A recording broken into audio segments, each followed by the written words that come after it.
My mother said it so casually, like it was nothing. "There's just no room for the kids this year, Layla." Her voice was soft, polite, like she wasn't cutting my children out of Thanksgiving again. I glanced at the photo she'd just posted, my sister's twins, smiling by the lake house fireplace. Even their golden retriever had a monogrammed blanket. My kids, not even a mention. That was the moment something in me went still. I didn't argue. I didn't cry. I just nodded, hung up, and bought something they'd never expect: a penthouse in New York with more space than their excuses ever had. And when they heard about it, their tone changed fast. "Layla, we're all coming to your place this year." "Sure you are." Before I tell you how that conversation ended, hit like and drop a comment telling me where you're watching from, because this time I finally made room for the truth. My name is Layla Carter. I'm 34, a mother of two, and the middle child of a family that never quite noticed I existed. My sister Natalie was the golden one, 3 years older, born with that effortless shine that made teachers, neighbors, and especially our parents fall over themselves to praise her. My little brother Drew was the baby, soft-spoken and easy to love. And me, I was the quiet space between them, the reliable one who didn't cause trouble, but never quite earned applause either. We grew up in a tidy Connecticut suburb where lawns were clipped and people waved just long enough to keep up appearances. My father worked as an accountant. My mother taught 3rd grade. They loved structure, predictability, and reputation. At family dinners, the conversation always circled around Natalie, her perfect grades, her debate, trophies, her college plans. I learned early how to smile at the right time and pass the salt without being asked. When I left for college in Boston, no one really asked what I wanted to study. I picked finance because it was practical, solid, and somehow that practicality turned into passion.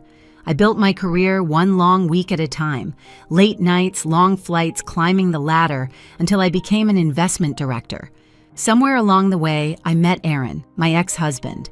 He was charming, ambitious, and for a while we made sense. 2 people with plans, goals, spreadsheets of dreams. We married young, bought a small house, had Lily and James, and I thought I had finally built a family where everyone had a place. But love is fragile when you're both exhausted. Aaron's work pulled him west, mine tied me east. He started chasing excitement. I craved stability. The divorce wasn't explosive, just cold papers, signatures, shared custody and silence. I kept the kids, the mortgage, and the routine. I became the kind of mother who packed lunches with notes and scheduled bedtime stories between conference calls. That first Thanksgiving after the divorce, I thought my parents would rally around us. Instead, my mother called the night before and said softly, "Maybe you should come alone this year, honey. It's crowded with Natalie's twins and the dog." The words slid in quietly but cut deep. I remember setting down the phone, looking at my children asleep on the couch, and realizing I'd inherited more than my parents' calm. I'd inherited their hierarchy. And I promised myself right then the cycle ends with me. The next few holidays followed the same cruel rhythm, an invitation that wasn't really an invitation, followed by photos that said everything they wouldn't. By the second year, I could predict the script before my mother even called. Her voice would tremble just enough to sound regretful. "Sweetheart, Natalie's bringing the twins again, and you know how your father gets when the house is full. Maybe next time." Next time never came. On social media, I'd scroll through pictures of their perfect gatherings. Natalie's children in matching pajamas. My parents beaming in front of a 12-foot Christmas tree. Even Bentley, their golden retriever, had his own stocking hanging above the fireplace. And every time my kids would ask the same innocent question, "Why doesn't Grandma want us there?" I never had a good answer.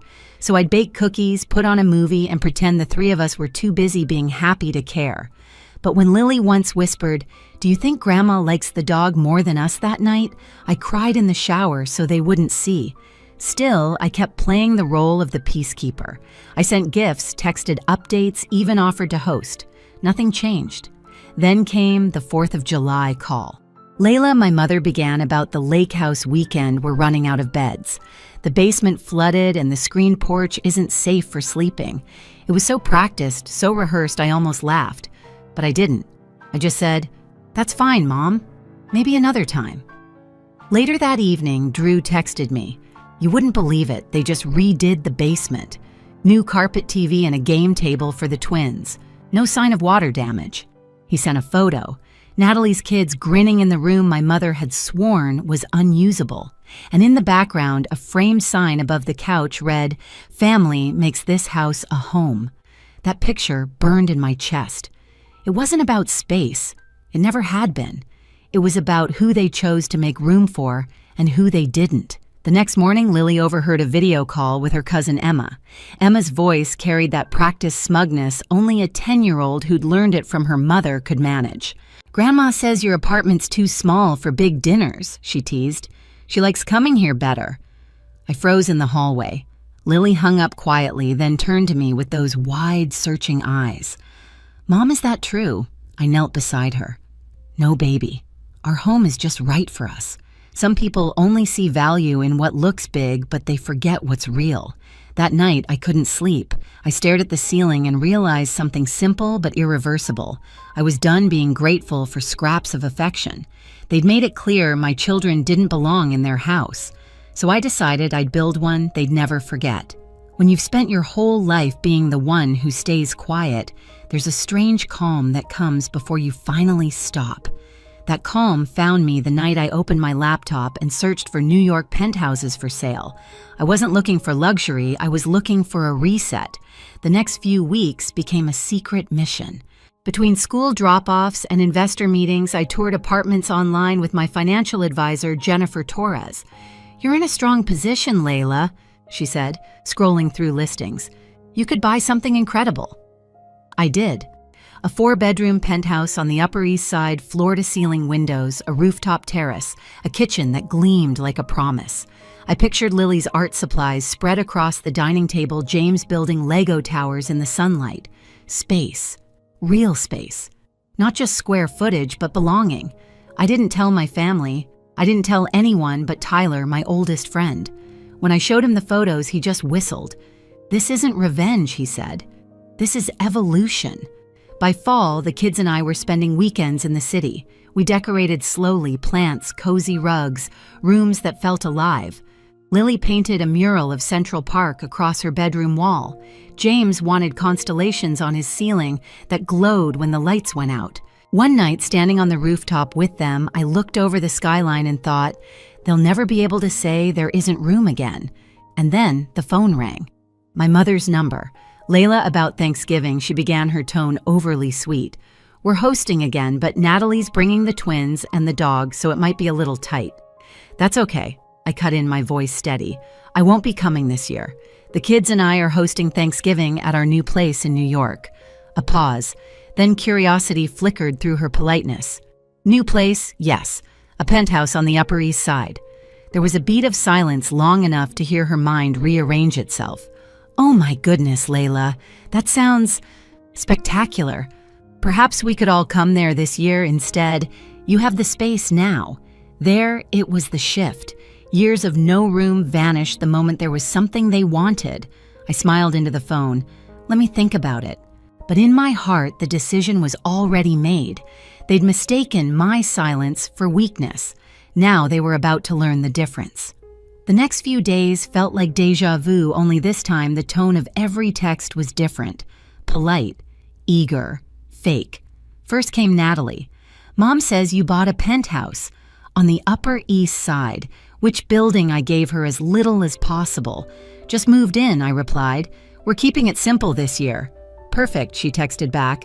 "The twins have always wanted to see the Thanksgiving parade in person. We'll stay with you, it'll be fun." Then came my father. "Your mother and I think it would be wonderful for everyone to celebrate together at your new place. We can bring dessert."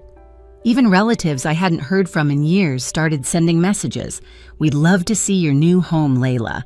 The same people who couldn't make room for my children suddenly found all the space in the world for themselves.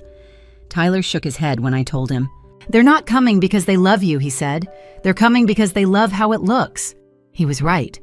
When my father called again, his voice carried that old authority, the one that used to make me fold. "Layla, it'll mean a lot to your mother if we could all come. Family is important, especially now that you've done so well for yourself." I let the silence stretch. "You mean now that I finally have something you respect?" "Don't start that again," he said sharply. "We love all our children equally." "Equally," I repeated, tasting the word like something sour. "Is that what you told Lily and James when they slept on air mattresses while Natalie's dog had my old room?" He started to sputter, defensive as always, but this time I didn't fill the quiet. I just said, "Dad, anyone who didn't make room for my kids before doesn't get a seat at our table now." I hung up before he could respond. The morning of Thanksgiving arrived crisp and bright. The terrace glowed under the November sun, set with candles and white linen. Tyler and his wife were already there carving turkey and laughing with the Johnsons, our neighbors from Boston who'd made the trip. Drew showed up last, holding flowers and guilt in equal measure. "I should have said something years ago," he said quietly. "You shouldn't have had to go through that alone." "Then don't let it happen again," I told him. By mid-afternoon, the place was alive with the kind of warmth I hadn't felt in years. Laughter, music, kids chasing each other through hallways too big for old pain. Lily moved confidently among the guests, proud of the place cards she'd made by hand. James gave tours of his glow-in-the-dark ceiling like a proud realtor. At 4:30, the elevator chimed. My parents stepped out holding a pie and a forced smile. "Layla," my mother said, breathless, "this is extraordinary." "Thank you," I said evenly. "Dinner's over, but you're just in time for dessert." They exchanged a glance, realizing this wasn't the triumphant arrival they'd imagined. When Lily and James appeared in the doorway, everything went still. My father cleared his throat. "Lily, James, we wanted to say something." He knelt down, awkward, unused to the position. "We haven't been the grandparents you deserve. We made excuses instead of space, and that was wrong." My mother's eyes filled as she knelt beside him. "Can you forgive us? We'd like to do better if you'll let us." The room held its breath. I didn't say a word. This moment wasn't mine to answer. Lily looked at me, then back at them. "Will you come to my art show next month?" she asked softly. "Of course," my father said quickly. James crossed his arms. "And can we sleep at your house sometimes? Not on the floor." My mother nodded, tears slipping down her cheeks. "You'll have your own rooms, sweetheart." They hugged small and careful, as if touching something fragile. Around us, everyone exhaled the kind of collective release that only happens when a truth finally lands. But not everyone had learned. At that exact moment, Natalie's name flashed across my phone screen. "Natalie, can't believe you didn't invite us. Mom said it's incredible up there." The twins were so excited. "Natalie, Bentley's sad too, LOL. Then you're being dramatic, Layla. It's Thanksgiving. Stop making everything about you." I typed slowly. "Actually, Natalie, for once, it's about my kids. And if you ever want to be part of their lives again, you can start by apologizing to them, not me." She didn't reply, but I saw her typing bubble blink vanish, then return like someone choking on pride. When I looked up, Drew had been watching me. "She'll never admit it, you know," he said. "I know," I replied. "But that's her burden, not mine." Outside, the city hummed beneath the fading light. From the terrace, we could see the edge of Central Park glowing gold. Lily leaned on the railing beside me. "Mom, it feels good here," she said. "It does," I agreed, "because everyone here wants to be." My father joined us, quieter now, smaller somehow. "You've built something beautiful, Layla," he said. I nodded. I built what I needed. He looked out over the skyline, eyes distant. "Your mother and I, we thought we were doing our best." "I know," I said softly, "but good intentions don't fill empty chairs."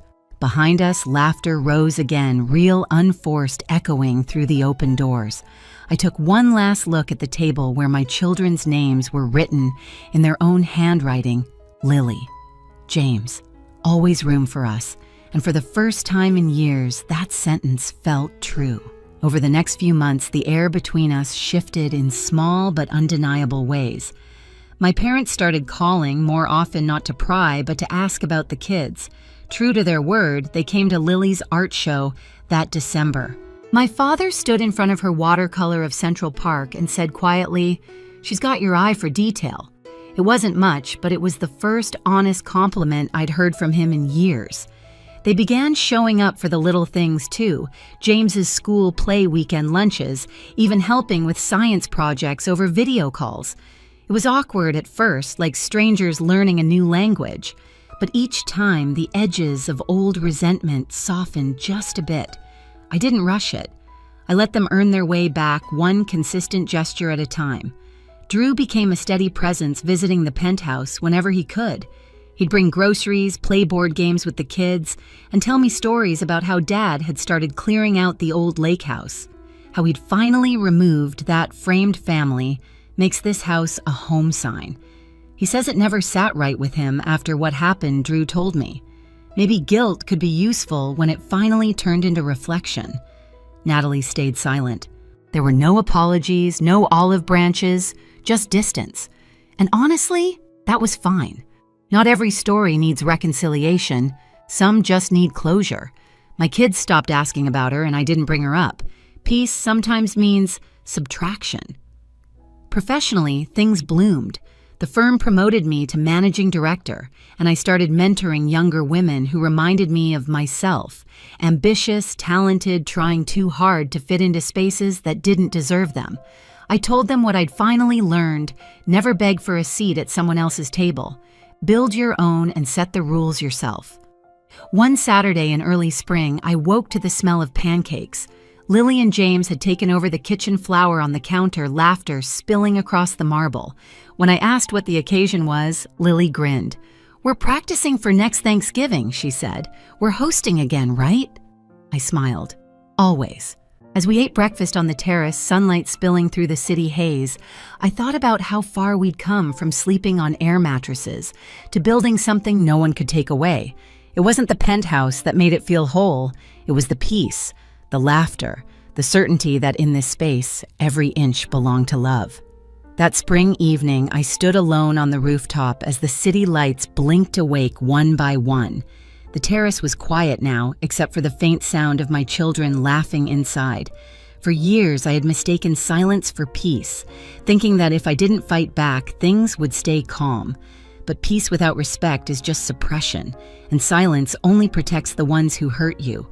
I thought about all the no-room excuses, all the holidays I'd spent pretending it didn't sting. They'd taught me something I never learned in business school: boundaries aren't walls. They're doors you decide who can walk through. Downstairs, Lily and James were setting the dinner table, 2 plates, a vase of fresh tulips, place cards they'd written themselves. Mom James called, "We saved you the best seat." I looked at those little cards, always room for us, and felt the kind of warmth that doesn't depend on anyone's approval. So if you've ever been the one left out, the one told there wasn't space for you, remember this: you don't need permission to take up room. You build your own table. You decide who earns a seat. If this story resonated with you, drop a comment below and tell me where you're watching from. Have you ever had to stand up to your own family? I read every message, and your stories remind me none of us are alone in this. Hit that like button. Subscribe for more real stories about family and quiet revenge, and never forget the most powerful room you'll ever create is the one you make for your own self-respect.